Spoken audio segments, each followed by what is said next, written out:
আসসালামু আলাইকুম। I have a little bit complaint. দেখেন এই রুমে শুধু আমি আর আমার প্রথম স্ত্রী থাকি আর রুমটার অবস্থা কি পুরাটাই অগোছালো। মানে এইভাবে কি একটা রুম রাখা যায়?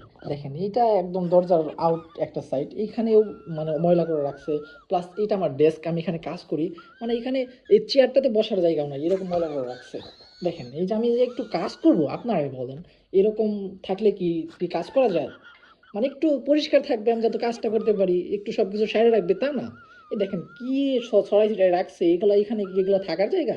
এই খেলার সামগ্রী যা যা আছে এক পাশে থাকবে, ওই পাশে রয়েছে ময়লা, এটা কি মানা যায়? প্লাস মনে করেন আমি একটু রেস্টের জন্য নিবো, শুবো, শোয়ার জায়গাটাও রাখে নাই। মানে এগুলো বলা যায় না। এই যে এখানে মাঝে মাঝে এই কম্পিউটারটা যে কাজ করব, সেই জায়গাটাও নাই। মানে কয়টা বাজে আমি দেখবো, দেখার জন্য মানে কত হ্যাসেল পোহাতে হয়, বলার মতো না। প্লাস শুভ কোন জায়গায়, এরকম জায়গায় কি শোয়া যায়? শোয়া যায় না। আপনারাই বলেন এরকম মিস্ত্রি নিয়ে কি আসলে কি থাকা যায়? আমি আসলে খুবই একটা প্যারার মাঝে আছি।